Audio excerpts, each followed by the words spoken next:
حضرت علی المرتضی رضی اللہ تعالی عنہ آپ جا رہے ہیں، سامنے تو حضرت سیدنا ابو بکر صدیق آ رہے ہیں۔ جدو دونوں یار آمنے سامنے ہوئے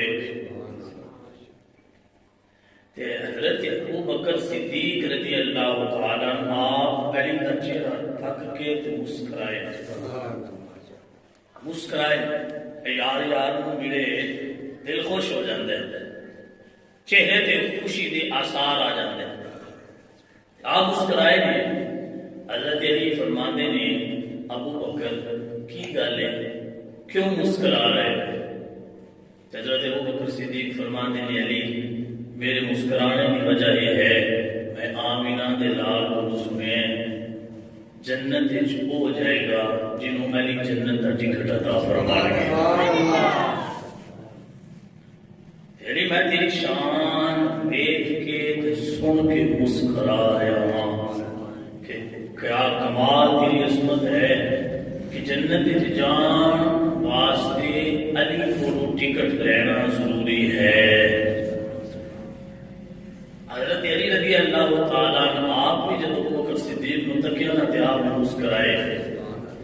ابو بکر صدیق فرماتے نبی میں تے اپنے مسکرانے دی خوش ہونے دی وجہ تانوں دس دتی کہ تسی کیوں مسکرا رہے؟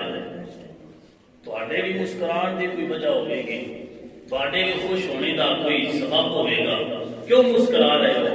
حضرت علی فرماتے ہیں ابو بکر جے تو نبی کو سنے جنت ہو جائے گا جنہوں علی ٹکٹ عطا فرمان گے۔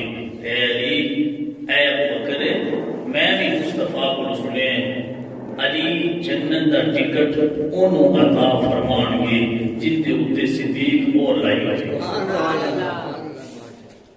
یعنی نا یارہ کی عظمت محبت پیار انداز آپس کے اندر کیسا ہے کہ ایک دوجے بڑے ویگ کے مسکرا رہے ہیں۔ ایک یار مسکرایا ہے کہ تسا جنت کا ٹکٹ عطا فرمانے تے علی فرماتے ہیں ابو بکر حضور نے بھی فرمایا علی ٹکٹ وہ تو دیڑا ہے جن دے اوتے صدیق دی مہر لگی ہوئے۔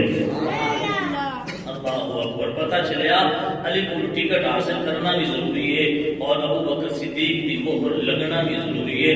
پھر نہ صدیق تو بغیر گزارا ہونا ہے تے نہ علی تو بغیر گزارا ہونا ہے۔ جدوں بھائی جماعت اخرى ہوئے اہل سنت و جماعت یا صدیق دے نعرے بلند کرتے ہیں کہ جے حضرت علی المرتضی دے نال منسوب شدہ کوئی دل آوے تے اہل سنت و جماعت وہ علی بھی کرنا جانتے ہیں، کیونکہ ان ہستیاں کو حضور منوایا ہے تو سانو مننا چاہیے۔ جی اہل سنت و جماعت کے اندر بے ادبی گستاخی والا لہجہ نہیں پایا جاتا، یہ اہل بیت میں پیار کرنے والا لوگ ہیں اور نبی دے صحابہ نال بھی حیا